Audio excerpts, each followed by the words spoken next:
Di balik kesuksesan dan kelezatan bakso kaya rasa tersimpan sesuatu yang janggal. Hanya dalam waktu singkat antrean panjang selalu memenuhi halaman. Ada sesuatu di balik lezatnya kuah hangat itu, tapi juga aroma amis yang tidak bisa dijelaskan, pergantian karyawan yang terlalu sering, dan ekspresi pelanggan yang seperti terhipnotis, sesuatu yang mungkin tidak ingin kamu ketahui. Apakah benar-benar hanya daging sapi yang digunakan untuk membuat bakso istimewa itu? Saksikan cerita horor penuh misteri ini, di mana setiap langkah kelam akan selalu meminta balasan. Simak cerita selengkapnya di Ada Horor. Awas jangan nonton sendirian. Di sebuah desa kecil yang damai, muncul sebuah warung bakso baru yang menarik perhatian warga. Nama warung itu adalah Bakso Kaya Rasa. Begitu namanya. Meski usia usahanya masih seumur jagung, baru 4 bulan beroperasi, antrean panjang selalu memenuhi halaman depannya setiap hari.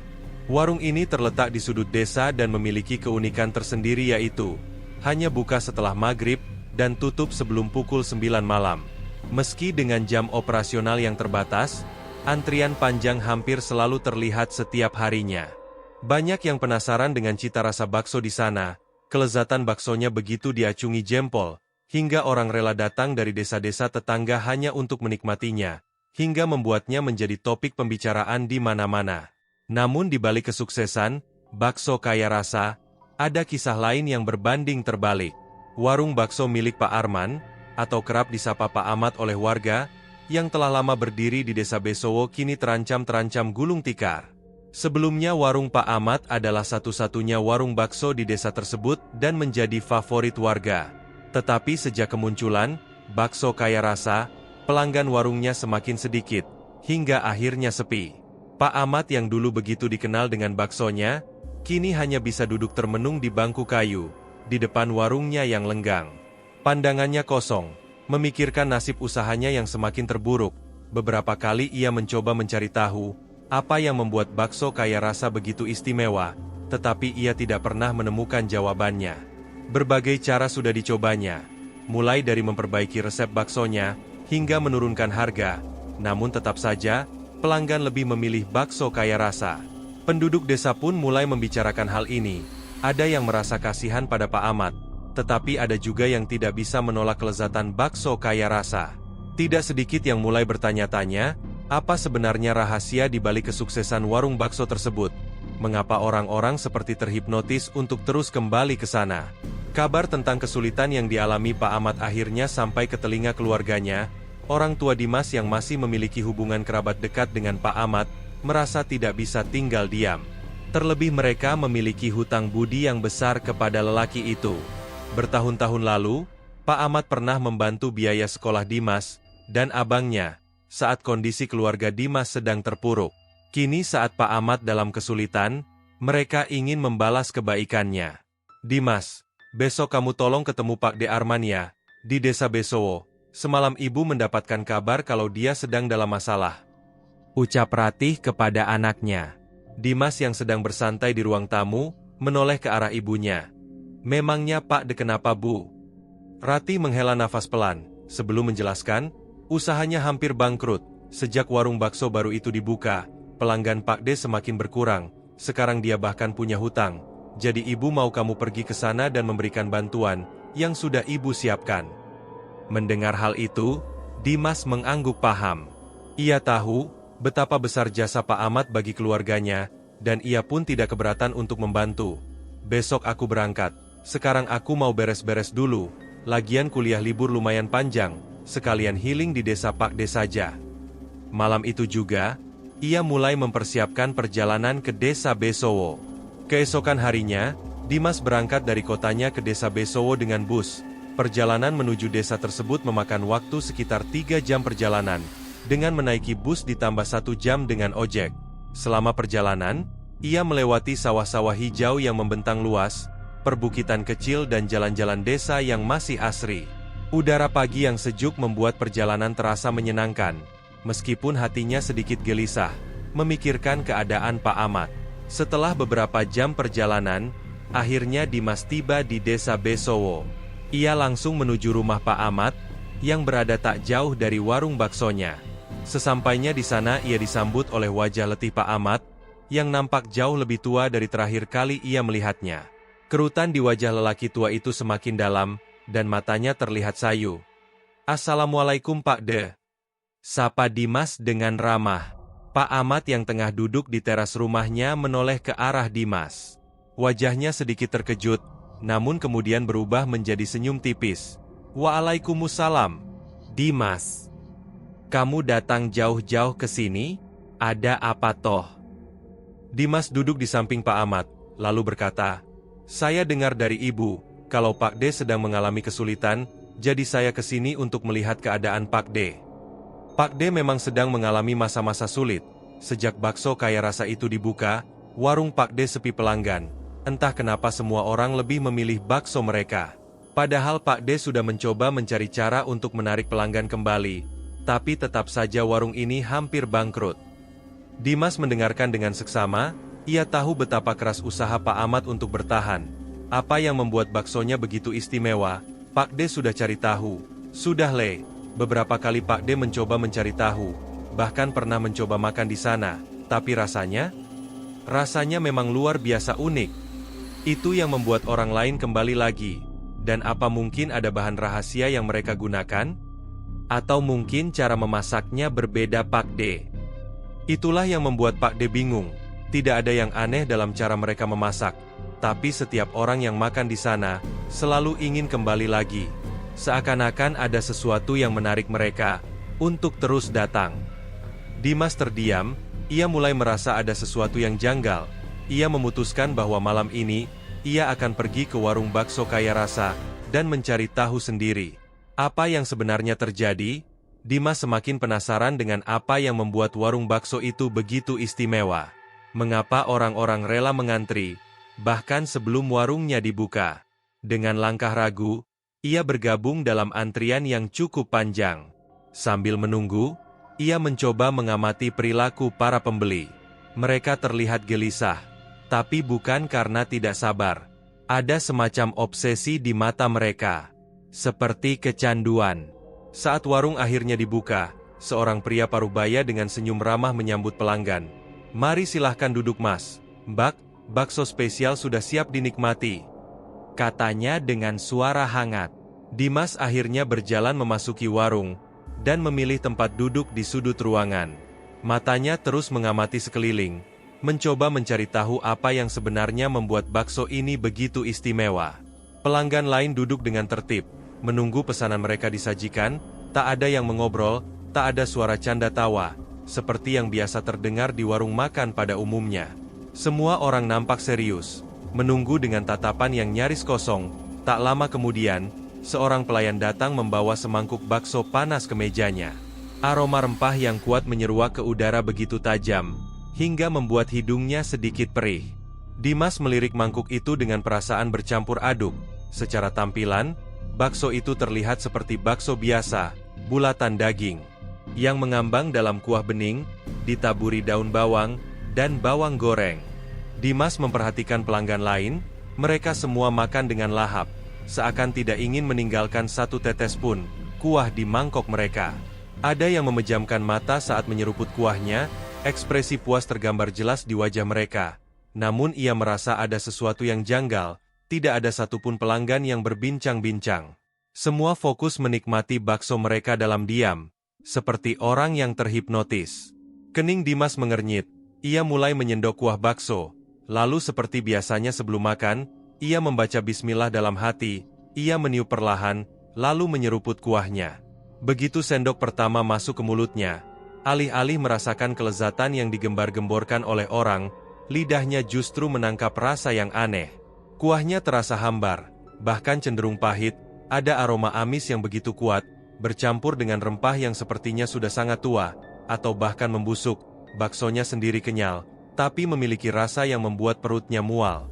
Dimas menelan makanannya dengan susah payah, dan segera meneguk air putih, untuk menghilangkan rasa aneh yang tertinggal di tenggorokannya. Astagfirullahaladzim, kenapa rasa baksonya seperti ini? Hah? Amisnya minta ampun, bahkan rasanya juga cenderung aneh. Dimas membatin dengan hati-hati, ia mengangkat wajah, dan kembali mengamati sekitar. Semua orang masih menikmati bakso mereka dengan lahap, tak ada satupun yang menunjukkan ekspresi aneh, seperti yang ia rasakan. Apakah hanya dia yang merasa ada yang tidak beres dengan makanan ini? Dimas menaruh sendoknya, dan berpura-pura hendak menyuap lagi, tetapi ia tidak benar-benar memasukkan makanan itu ke dalam mulutnya. Tangannya gemetar sedikit saat menyentuh sendok. Kuku utuh milik siapa ini? Bulu kuduknya tiba-tiba meremang. Seperti ada sesuatu yang mengintainya, ia menoleh ke sudut ruangan, tetapi tidak melihat apapun, selain bayangan yang nampak samar di balik tirai dapur. Dimas menahan nafas. Ia mencoba meyakinkan dirinya bahwa itu hanya perasaannya saja, namun ketakutan mulai merayap ke dalam dirinya. Pikirannya melayang ke berbagai kemungkinan buruk. Apakah bakso ini dibuat dari bahan yang tidak seharusnya? Sampai rasanya terasa begitu aneh di lidahnya. Apakah ada semacam ritual atau hal mistis yang berhubungan dengan warung ini? Kenapa cuma dia yang merasakan keanehan ini? Ia melirik pemilik warung, pria parubaya yang tadi menyambutnya. Lelaki itu terus senyum ke arahnya. Senyum yang sekilas nampak ramah, tapi semakin lama terasa semakin ganjil. Matanya tajam, seolah-olah bisa membaca pikiran Dimas. Dimas merasakan telapak tangannya mulai berkeringat. Ia harus segera pergi dari tempat ini. Perlahan ia menyandarkan tubuh ke kursi, berpura-pura mengamati warung, sebelum akhirnya beranjak. Namun sebelum ia sempat berdiri, seorang pelanggan di meja sebelahnya tiba-tiba meletakkan sendoknya dengan kasar. Mata pria itu mendelik ke arah Dimas, bibirnya bergerak, seperti ingin mengatakan sesuatu, tetapi tak ada suara yang keluar. Dimas merasakan jantungnya berdegup semakin cepat. Pria itu lalu menoleh ke arah lain, menatap kosong ke dinding warung dengan gerakan cepat. Dimas meraih dompetnya, meletakkan beberapa lembar uang di meja, lalu berdiri. Saat ia melangkah keluar, hawa di dalam warung terasa semakin berat. Langkahnya terasa lebih berat dari yang ia sadari, seakan ada sesuatu yang mengikutinya dari belakang. Begitu berada di luar warung, ia menarik nafas dalam-dalam. Angin malam yang dingin menerpa wajahnya, tetapi itu lebih melegakan dibandingkan atmosfer di dalam sana. Ia berbalik menatap warung dari luar. Dari tempatnya berdiri, ia melihat sesuatu yang membuat tubuhnya membeku. Di balik tirai dapur, ada sepasang mata yang mengintip. Mata itu bukan milik manusia, merah pekat, besar dan bercahaya dalam kegelapan. Dimas tercekat, sesuatu yang menyeramkan berada di dalam sana. Tanpa pikir dua kali, ia melangkah cepat menjauh dari warung. Jantungnya berdegup kencang, dan ia tahu satu hal yang pasti. Warung bakso kaya rasa bukanlah warung biasa. Ada sesuatu yang tersembunyi di balik kelezatan yang digembar-gemborkan orang-orang. Dan ia bertekad untuk mencari tahu, apa sebenarnya rahasia di balik bakso yang begitu populer ini. Setelah pengalaman anehnya di warung bakso kaya rasa, Dimas segera menemui Pak Ahmad di rumahnya. Dengan raut wajah yang penuh kekecewaan, ia menceritakan betapa bakso di warung itu tidak lebih enak dibandingkan milik Pak D. Bahkan harganya pun jauh lebih mahal. Namun tetap saja pelanggan rela mengantri panjang. Setiap malam Pak Ahmad hanya menghela nafas panjang. Mereka punya sesuatu yang kita gak punya. Ujar Dimas, biarlah, kita tetap jualan dengan cara yang benar. Ujarnya pasrah, sambil menepuk pundak Dimas dengan lembut. Melihat ekspresi pasrah di wajah Pak Ahmad, hati Dimas semakin terasa berat. Ia tahu betapa keras usaha Pak D dalam mempertahankan warung baksonya. Namun realita berkata lain, warung bakso kaya rasa semakin ramai. Sementara itu warung kecil milik Pak D kian sepi. Malam itu Dimas tidak bisa tidur. Memikirkan permasalahan Pak D-nya yang semakin rumit, sebuah ide tiba-tiba muncul di benaknya. Kenapa dia tidak melamar pekerjaan di sana saja? Dengan begitu ia bisa melihat langsung apa yang terjadi di balik dapur warung tersebut. Tanpa pikir panjang, keesokan harinya Dimas datang ke warung bakso kaya rasa dan melamar pekerjaan. Tak disangka ia langsung diterima. Gajinya pun lebih tinggi dari yang ia bayangkan. Bahkan lebih besar daripada yang ditawarkan warung-warung lain. Itu membuatnya semakin curiga. Kenapa warung ini menggaji karyawannya dengan nominal yang cukup besar? Saat pertama kali bekerja, seorang pelanggan yang baru saja duduk menatapnya sambil tersenyum simpul.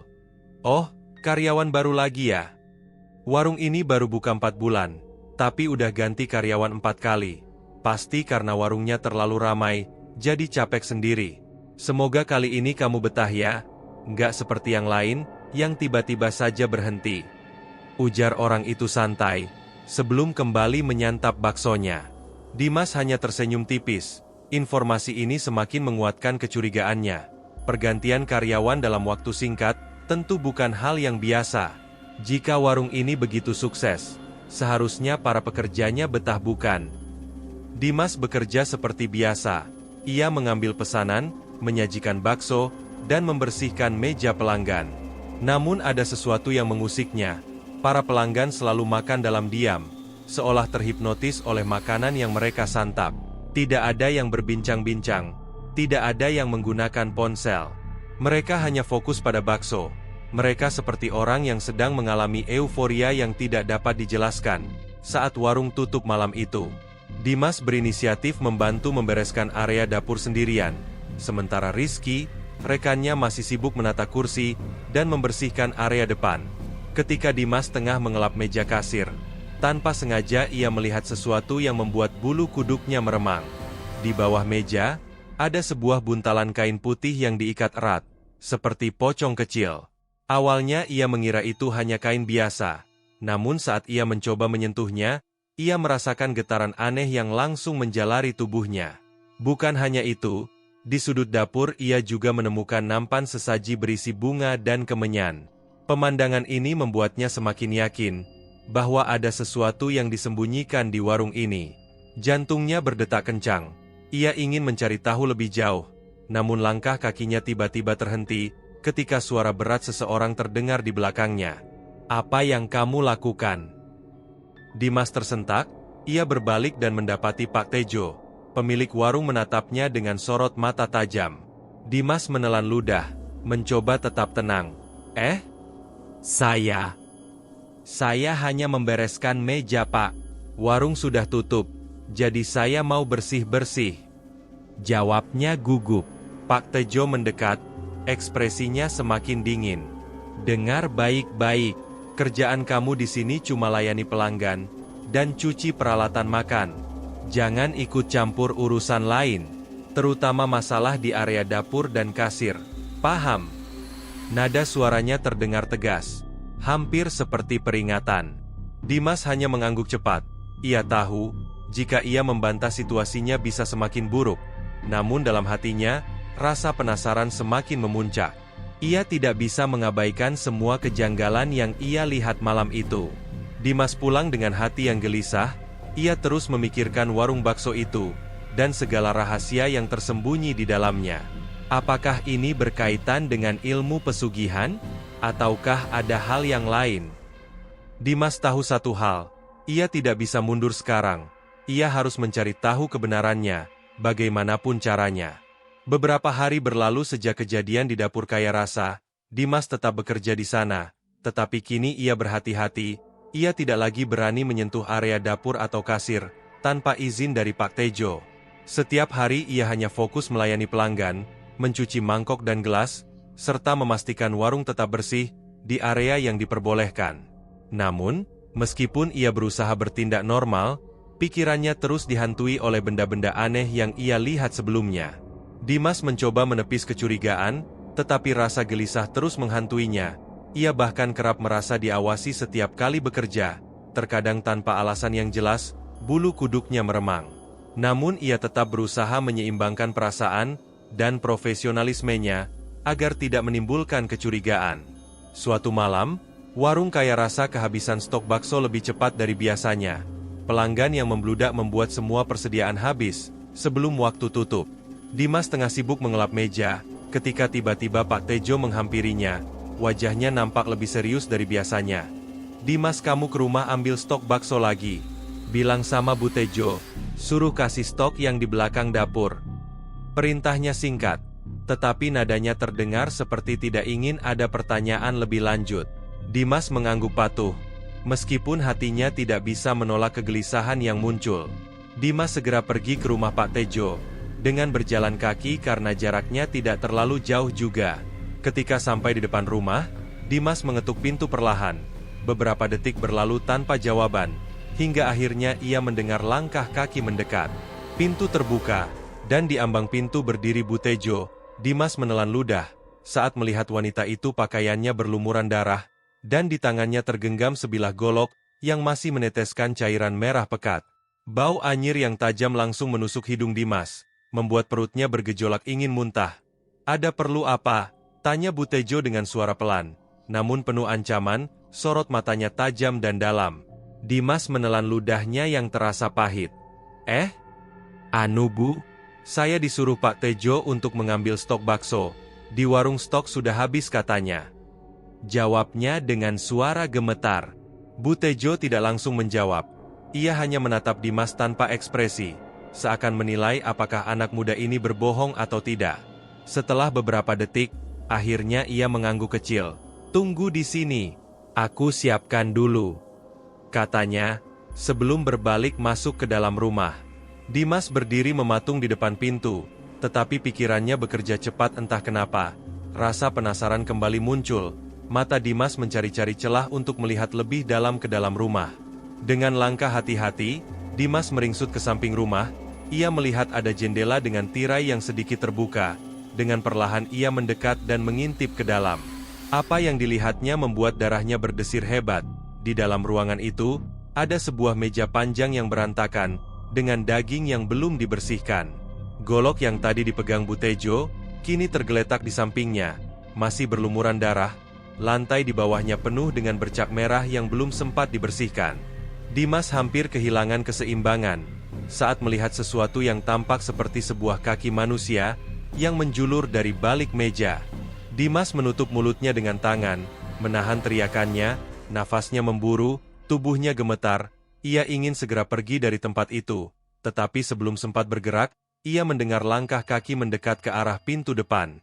Sadar akan bahaya yang mengintainya, Dimas buru-buru kembali ke tempat semula, berdiri tegak, seolah-olah tidak terjadi apa-apa.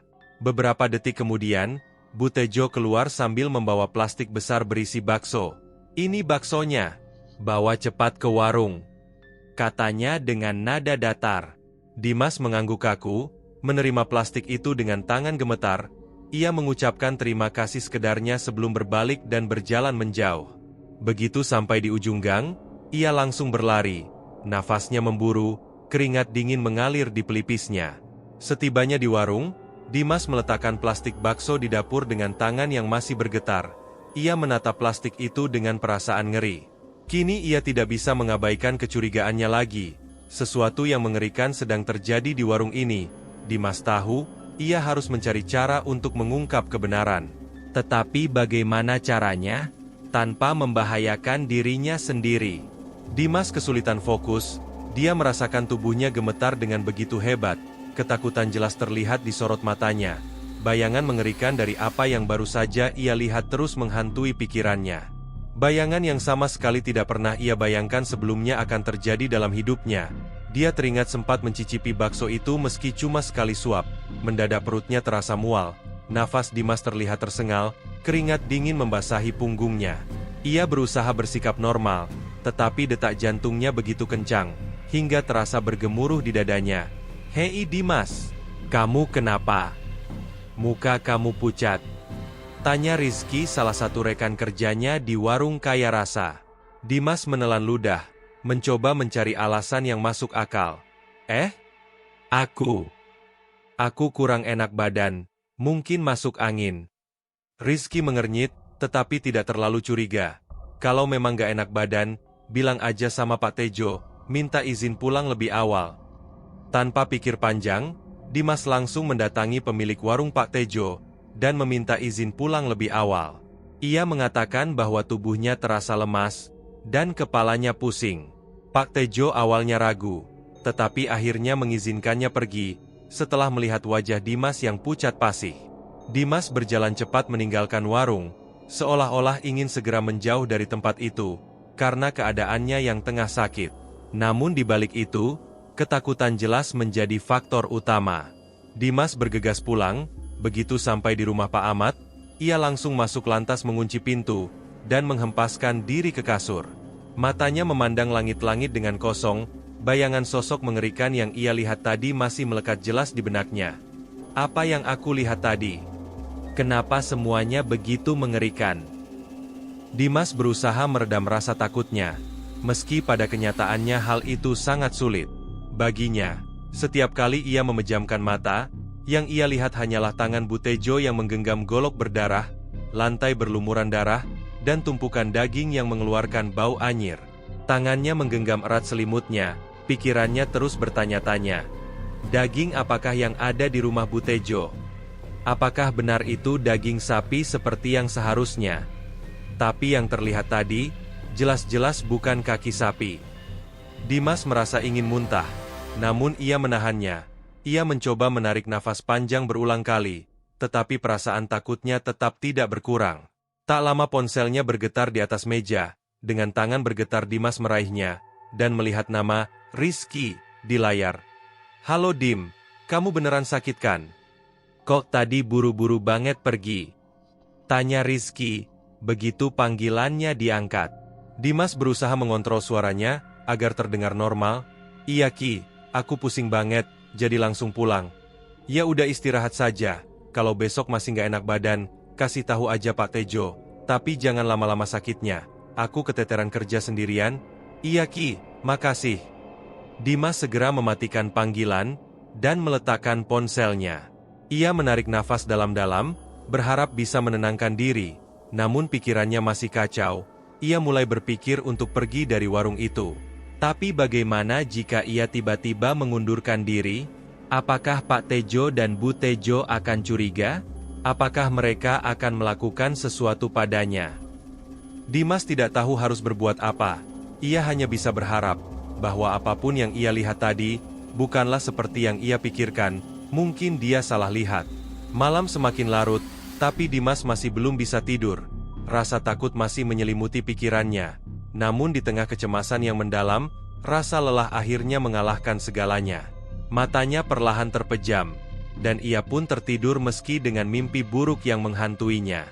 Pagi hari datang tetapi bukannya merasa segar, Dimas justru merasa semakin tertekan. Wajahnya masih terlihat pucat, dan pikirannya masih belum bisa lepas dari kejadian kemarin. Ia menimbang-nimbang, apakah ia harus kembali ke warung? Atau mencari alasan untuk tidak masuk kerja. Namun jika ia tidak datang, itu justru bisa menimbulkan kecurigaan. Dengan langkah berat, Dimas akhirnya memutuskan untuk pergi ke warung. Begitu sampai di sana, ia mendapati suasana seperti biasa, ramai oleh pelanggan yang berdatangan. Pak Tejo menyambutnya dengan tatapan tajam. "Kamu sudah mendingan Dim?" "Sudah Pak. Maaf kemarin saya pulang lebih awal." Pak Tejo mengangguk tanpa banyak bicara, lalu kembali fokus melayani pelanggan. Namun Dimas masih merasa ada yang janggal. Setiap kali ia melihat ke arah dapur, perasaan tidak nyaman muncul, apalagi ketika ia melihat Bu Tejo keluar dari dapur, dengan senyum ramah di wajahnya. "Dimas, kamu sudah sehat?" tanya Bu Tejo dengan nada lembut. Dimas mengangguk cepat. "Iya Bu, sudah." Namun sorot mata Bu Tejo tetap tajam. Seolah-olah ia bisa membaca ketakutan yang ada di hati Dimas. Dimas berusaha menunduk, menghindari tatapan itu. Ia tidak ingin menunjukkan kegelisahannya. Namun semakin ia berusaha tenang, semakin ia merasa diawasi. Waktu terasa berjalan lambat. Setiap dentingan sendok di mangkok pelanggan, setiap aroma kuah panas yang mendidih, semuanya terasa lebih tajam dari biasanya. Dimas mulai memperhatikan sesuatu yang selama ini tidak ia sadari. Mengapa pelanggan di warung ini selalu ramai? Bahkan di saat-saat sepi, mengapa rasa bakso di sini itu begitu berbeda? Begitu gurih, hingga membuat orang ingin kembali lagi dan lagi. Pikiran itu membuat Dimas bergidik. Ia mulai bertanya-tanya, apakah bakso yang disajikan di warung kaya rasa benar-benar berasal dari daging sapi, ataukah dari daging manusia, seperti kecurigaannya. Tenggorokan Dimas terasa kering. Ia ingin sekali keluar dari tempat ini, tetapi ia harus mencari cara agar tidak menimbulkan kecurigaan. Saat jam istirahat yang hanya sesaat itu tiba, Dimas pergi ke belakang warung untuk menghirup udara segar. Namun ketika ia berdiri di sana, ia melihat sesuatu yang membuatnya semakin ngeri. Di sudut belakang warung, ada sebuah karung besar yang terlihat mencurigakan, karena penuh dan ada noda merah samar di bagian bawahnya. Bau anyir tercium samar bercampur dengan aroma bumbu masakan dari dapur. Dimas merasa dadanya sesak. Ia harus mencari tahu lebih banyak. Tetapi bagaimana caranya? Tanpa menarik perhatian. Satu hal yang ia tahu pasti, lama di tempat ini, ia harus mencari jalan keluar sebelum semuanya terlambat. Seminggu berlalu sejak kejadian malam itu, Dimas tetap bekerja seperti biasa, agar tidak menimbulkan kecurigaan. Setiap hari ia datang bekerja dengan tenang, lalu segera pergi setelah selesai. Namun keanehan demi keanehan terus terjadi. Dimas mulai menyadari sesuatu yang tidak biasa. Lantai warung seringkali dipenuhi jejak berlumpur yang datang entah dari mana. Anehnya jejak itu tidak menyerupai jejak kaki manusia biasa. Bentuknya tidak beraturan, seolah-olah milik makhluk yang tidak sepenuhnya manusia. Malam itu aroma busuk yang seringkali muncul, tiba-tiba mengeluar di udara. Semakin lama semakin menyengat, anehnya hanya Dimas yang bisa menciumnya. Setiap kali ia mencoba menanyakan hal itu kepada rekannya, Rizky hanya mengernyit bingung. "Bau busuk apa, Dim?" "Aku gak nyium apa-apa kok," kata Rizky dengan ekspresi heran. Semakin lama ketakutan dalam diri Dimas itu semakin menjadi-jadi. Suatu malam ia mengambil selfie untuk mengirim kabar kepada keluarganya di kota. Namun ketika melihat hasil foto, dadanya langsung berdegup kencang. Di belakangnya berdiri sesosok makhluk dengan kain putih lusuh membungkus tubuhnya. Sosoknya jelas seperti pocong yang berwajah hancur. Dimas terlonjak kaget, ponselnya hampir terjatuh dari genggaman. Ia segera menghapus foto itu, tetapi bayangan sosok mengerikan itu tetap terpatri dalam pikirannya. Tepat setelah Dimas memasukkan handphone ke dalam saku, seorang pelanggan baru datang, membawa anak kecil ke warung untuk makan bakso. Namun saat baksonya dihidangkan, bocah perempuan yang kira-kira berusia 2 tahun itu tiba-tiba menangis histeris dengan ekspresi ketakutan.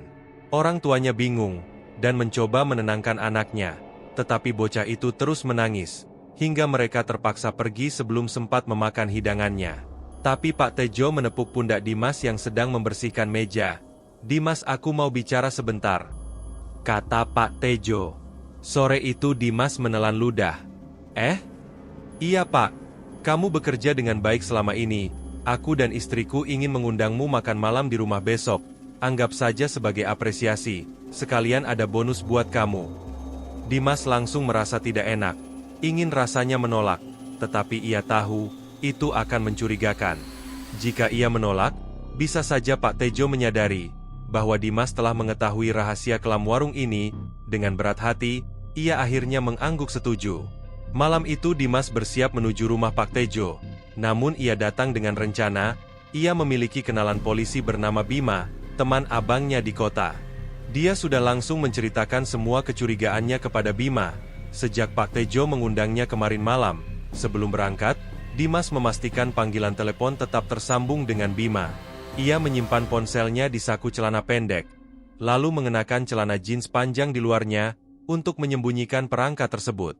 Saat tiba di rumah Pak Tejo, suasana terasa mencekam. Rumah itu nampak lebih besar daripada yang ia bayangkan. Lampu-lampunya redup, dan udara terasa lebih dingin dari biasanya. Dimas menelan ludah, mencoba menguatkan diri. Pak Tejo menyambutnya dengan senyuman ramah. "Masuk Dim, duduklah." Dimas melangkah masuk dengan hati-hati. Di dalam Bu Tejo sudah menyimpan hidangan di meja makan. Ada nasi, lauk pauk, dan semangkuk sup yang mengeluarkan aroma aneh. "Kamu beruntung, malam ini kami menyiapkan hidangan spesial," kata Bu Tejo dengan senyum yang terasa ganjil. Dimas duduk di kursi yang sudah disiapkan. Ia mencoba tetap tenang, meskipun seluruh nalurinya berteriak, agar ia segera pergi dari tempat ini. Namun sebelum ia bisa berbuat sesuatu, tiba-tiba ia merasakan hantaman keras di tengkuknya. Pandangannya berputar, kepalanya pening. Brak! Dimas terjatuh, terbaring di lantai. Matanya mengatup, namun nyatanya dia cuma berpura-pura pingsan. Dengan kelopak mata sedikit terbuka, ia mengintip Pak Tejo dan Bu Tejo berdiri di ruang tengah. Berbicara pelan, namun cukup jelas untuk didengar. "Kita harus segera habisi dia malam ini. Kita butuh tumbal lagi untuk bulan ini," kata Mbah Mijan. "Kalau mau makin sukses, tambah jumlah tumbalnya." "Benar Bu." Setelah itu, biar nggak ada yang curiga, kita sebarkan berita palsu. Kalau dia kabur setelah mencuri uang hasil penjualan kita, seperti yang sudah-sudah, gimana? Dimas menahan nafas. Jadi mereka sudah sering melakukan ini. Ia berusaha tetap tenang, meskipun jantungnya berdegup kencang. Kamu bereskan ruangan dulu. Pindahkan Santa ke wadah yang lain, biar nggak memenuhi meja. Sebentar lagi kita eksekusi Dimas sebelum dia sadar. Jantung Dimas berdegup kencang. Ingin rasanya kabur, tapi rasa peningnya membuatnya tidak sanggup bangun. Dimas putus asa. Dia tidak mau mati sekarang. Saat momen eksekusi semakin dekat, saat Dimas sudah pasrah, tiba-tiba brak, polisi. Jangan bergerak. Suara aparat terdengar lantang. Pak Tejo dan Bu Tejo yang sedang mengurus daging Santa langsung panik. Mereka mencoba melarikan diri lewat pintu belakang, tetapi polisi sudah mengepung rumah dari segala arah. Dalam hitungan detik, keduanya berhasil ditangkap dan diborgol. Dimas terengah-engah, berusaha duduk dengan tubuh yang masih lemas. Bima datang mendekat menepuk bahunya. Dim, lu nggak apa-apa kan? Dimas mengangguk, meskipun tubuhnya masih bergetar. Gue nggak apa-apa Bim, tapi ternyata lu cepat juga ya. Iyalah, gue langsung otu. Lu cerita soal ini beberapa jam yang lalu, lu udah kayak adik gue sendiri. Mana mungkin gue biarin kenapa-napa. Polisi segera melakukan penyelidikan lebih lanjut. Saat penggeledahan dilakukan, mereka menemukan ada banyak jasad manusia yang sudah dikubur di halaman belakang. Beberapa jasad nampak dalam kondisi mengenaskan, daging dan organ dalamnya telah diambil. Kita sudah curiga dengan mereka sejak lama, kata salah satu polisi yang bertugas di daerah sana. Tapi selama ini, mereka terlalu licin. Untungnya kamu selamat Dimas. Dimas menelan ludah. Ia tidak bisa membayangkan bagaimana nasibnya jika ia tidak membuat rencana sebelumnya. Malam itu misteri warung kaya rasa akhirnya terbongkar. Pak Tejo dan Bu Tejo ditangkap dengan kabar kalau mereka berdua akan dihukum mati, dan warung mereka ditutup untuk selamanya. Namun meskipun mereka telah ditangkap, Dimas tahu bahwa pengalaman mengerikan yang pernah ia alami karena bekerja di warung itu tidak akan pernah bisa ia lupakan. Dimas selamat, tapi trauma yang ia alami tidak akan hilang begitu saja. Warung bakso kaya rasa ditutup. Pak Arman pun kembali bangkit. Tapi ribuan pertanyaan masih menggantung. Bagaimana dua orang biasa bisa melakukan hal sekeji itu? Siapa sebenarnya mereka? Apakah ritual yang mereka lakukan bisa kembali hidup suatu hari nanti? Tidak ada yang menyangka bahwa di balik kesuksesan bakso kaya rasa, tersembunyi rahasia mengerikan yang telah mengubah kehidupan banyak orang. Setelah penangkapan Pak Tejo dan Bu Tejo, kabar tentang warung bakso yang membuat sensasi ternyata karena bahan rahasia berupa daging manusia. Tamat. Jika kamu suka dengan cerita-cerita seru seperti ini, jangan lupa untuk like, subscribe, dan tekan tombol loncengnya agar kamu tidak ketinggalan cerita-cerita lainnya yang lebih menegangkan.